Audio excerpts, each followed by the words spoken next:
Bismillahirrahmanirrahim. Assalamu alaikum, my dear students. This is me, Bilal Ahmad, and you are watching my YouTube channel Al Pak Forces. Students, आज की video में इंशाल्लाह हम general knowledge MCQs के part number 35 को discuss करेंगे। तो आप लोगों ने वीडियो के साथ एंड तक जुड़े रहना है और वीडियो को कहीं से भी स्किप नहीं करना। So without wasting any time, let's start the video. हमारा फर्स्ट एमसीक्यूज है blank Oscar awards to which movie.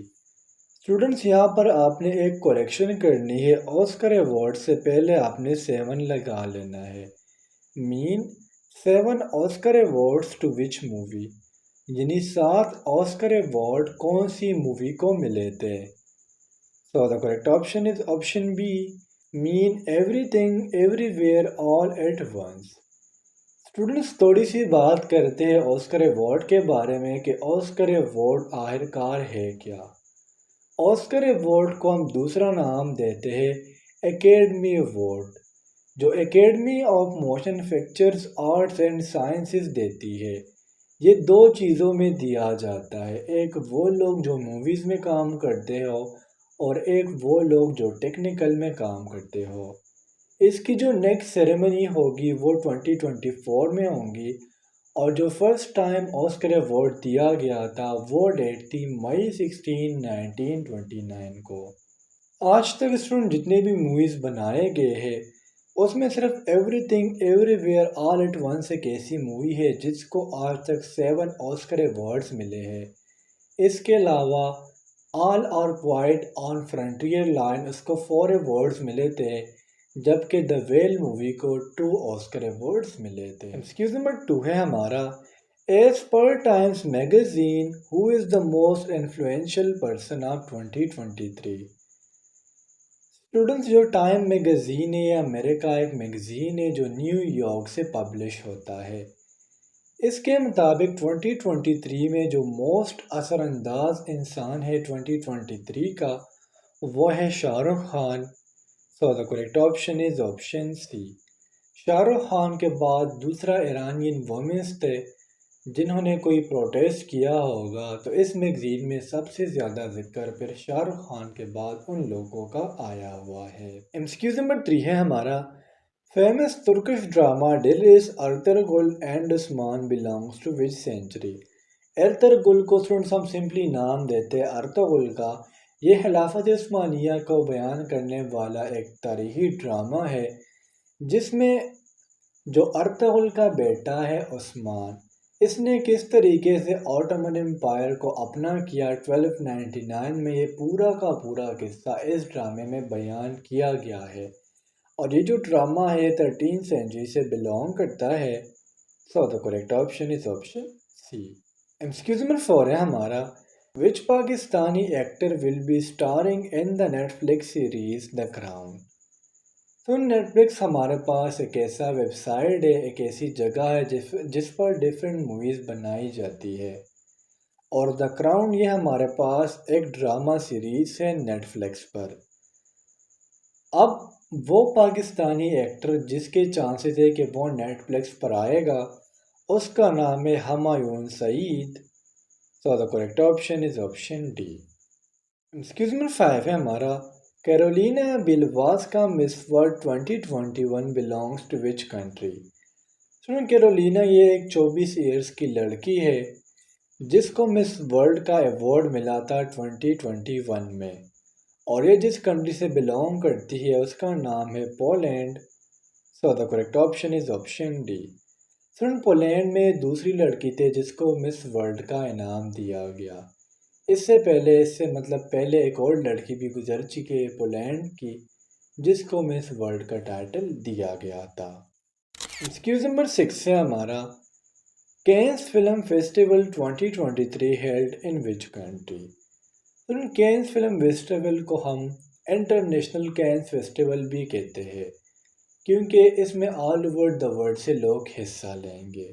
Cans film festival 2023 held किया जाएगा फ्रांस में सो the correct option is option D. Excuse number 7 है हमारा, which country release first feature film shot in space. तो उसमें जी हमारे पास बेसिकली बात हो रही है रशिया का। So the correct option is option C. Russia ने for the first time space में शॉट क्लिक किया था और उस मूवी का नाम था द चैलेंज, या इसको हम दूसरा नाम देता है डॉक्टर्स हाउस का। एक्सक्यूज नंबर 8 है हमारा, who one the first best actress Oscar award on 16 मई 1929।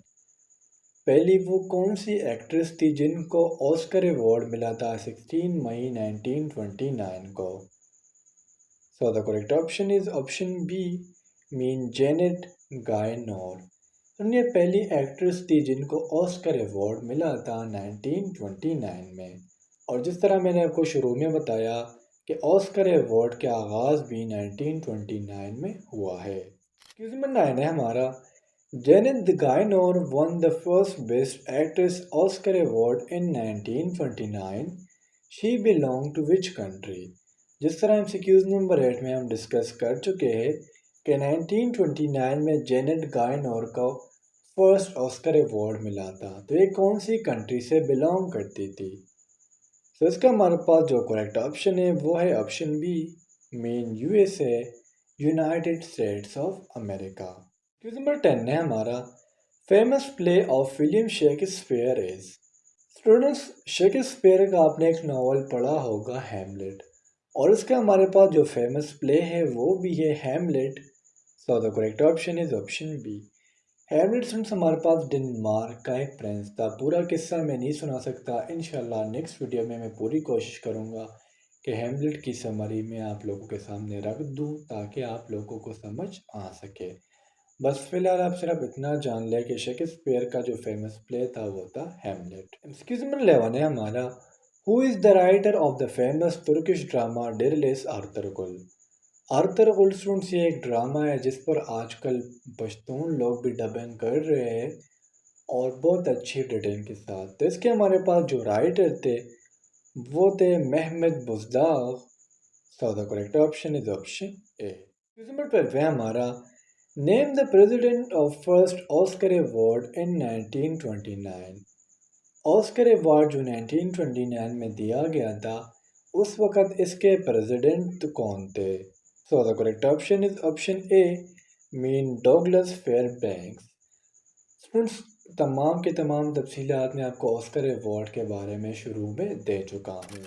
13 है हमारा, Blank actor Douglas Fairbanks was the president of first Oscar Awards in 1929.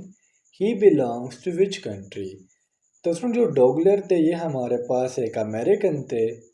So the correct option is option C. Question number 15 है हमारा, Emil Jannings won the first best actor Oscar award in 1929. He was an actor of। Students, अगर हम female में बात करें, actresses में बात करें, तो उसमें जो अवार्ड मिला था वो थी जेनेट गायनोर, जिसको भी अवार्ड 1929 में मिला था। जबकि अगर हम मेंस में बात करें तो वो था एमिल जेनिंग्स, और इसको फर्स्ट जो ऑस्कर अवार्ड मिला था 1929 में, तो ये हमारे पास बिलोंग करते थे जर्मनी के साथ। So the correct option is option C. Excuse number 15 है हमारा, who was the first actor to win Oscar award. वो कौन सा बंदा था जिसने for the first time Oscar award को जीता था। So the correct option is option B, mean Emil Jannings. तो स्टूडेंट्स, ये थे आज के हमारे जनरल नॉलेज के एमसीक्यूज़। उम्मीद करता हूँ आपको तमाम एमसीक्यूज़ क्लियर हुए होंगे, और अगर फिर भी आप लोगों को कोई भी कन्फ्यूजन हो, कोई भी डाउट हो, तो आप लोग मुझसे कमेंट सेक्शन में पूछ सकते हो। इंशाल्लाह अगले वीडियो में मिलते हैं, तब तक के लिए मुझे इजाज़त दीजिए। मुझे अपने दुआओं में याद रखिए। अल्लाह हाफिज़।